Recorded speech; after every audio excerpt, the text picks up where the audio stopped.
Today I'm talking with Nick Harris, who's Morgan's Telecommunications Analyst. Nick, I wonder if we might start by talking about the performance of the telecommunications space over the last 12 or 24 months. Hi Scott, thanks for joining me today. I'd be delighted to. I guess if you step back and have a little look in the last little while, it's been a bit of a roller coaster ride for the telecommunications sector. Interestingly, if you look at the big picture over the last 11 years, telecommunications has surprisingly outperformed the ASX 200 by about 20% in 8 of those 11 years. And obviously it's been a good sector to be in, but more recently it's definitely been problematic, particularly from August 2016. Things have been on a bit of a downward slope, particularly for the tier 2 telcos like TPG and Vocus. So looking ahead to 2017, how are you seeing the sector?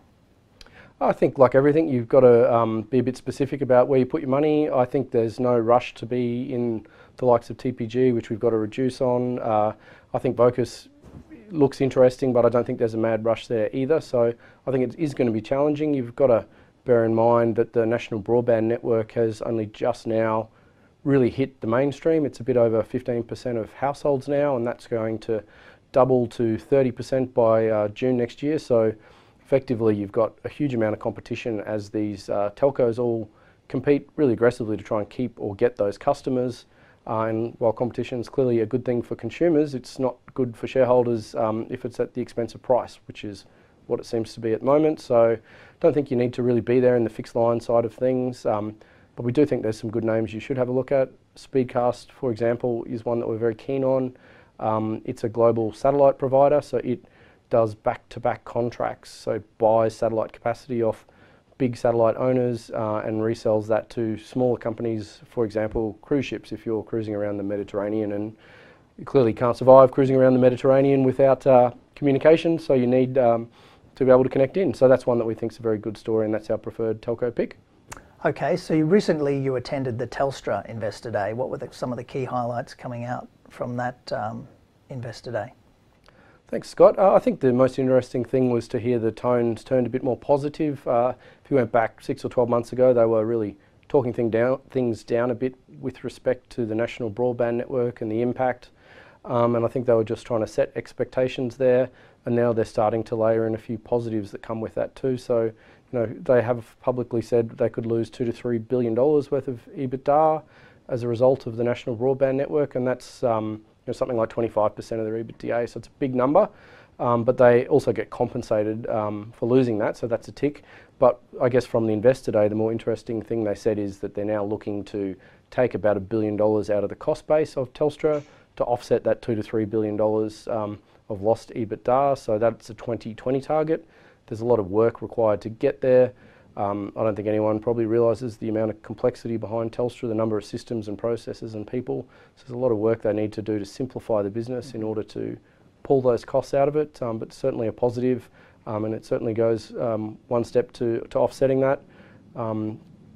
That leaves them with the options of building organically the business to offset that, to buy or acquire businesses elsewhere to offset that, or the stop, I guess, is always to buy back their own shares, and even if EBITDA and NPAT go backwards, they're able to buy back their own shares and cancel that out so that earnings per share and, most importantly, dividend per share doesn't go backwards as a result of all of this.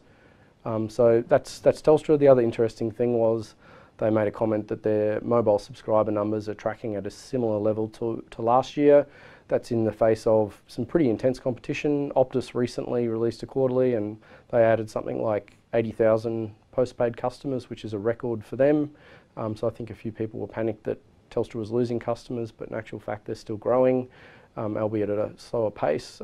So they're going okay in the mobile side of things, and they're also taking at the moment about 53% of customers in the NBN, which is quite an amazing feat. So it's certainly not all negative on Telstra. They're adding customers still, they're growing at a healthy rate, and I certainly think that dividend's very stable, so I think it's a good dividend paying stock, but the outlook across the whole fixed line sector is going to be challenging for the next little while. So your rating and dividend yield on Telstra? We've got a hold recommendation, $5.20 price target on Telstra, and the dividend yield's about 6.5% cash, so when you gross that up, it's probably pretty close to 9% gross yield, so definitely attractive at these levels for those looking for income. So you mentioned SpeedCast as one of your preferred plays in the emerging space. We've also done a bit of work with Superloop and Megaport. What's your thoughts on those two companies? Look, two really interesting companies run by a highly successful guy who's hopefully well known to the Morgans network. Megaport is my preferred one in that space, so I think it's an amazing small business. It's doing what cloud computing did to telecommunications, which is allowing people to buy communications and turn it up and down as they need it, which is honestly unique in the world. And they've done some amazing deals. For example, Digital Realty, who is the second largest data center operator in the world, and CyrusOne, who is the third largest data center operator in the world, have both signed up to use Megaport within their facilities to provide communications effectively to their customers. So to get an endorsement by companies that big and that well recognised says a lot. I think the outlook for them is very positive. So that's our preferred of the two. Superloop is clearly a very good business. At the moment, we really are looking at what's happening with the Big Air acquisition. There's a vote due early in December for Superloop to acquire Big Air. Should that happen, and we think it's very likely to happen, then you should see the stock re-rate just on the back of getting that over and done with. And suddenly you've got a business making $25–30 million worth of EBITDA and hopefully paying a dividend probably in 12 months' time. So the outlook is positive. For Superloop particularly, we're very focused on the rate of revenue growth. They've built fibre optic networks in Singapore and in Hong Kong. The Singapore network's going well. The Hong Kong network gets turned on in December, and we should see sales start to accelerate as a result of that.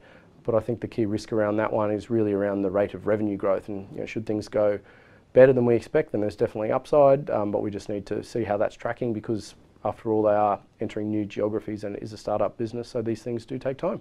Okay, well, thank you very much, Nick. We might leave the conversation there.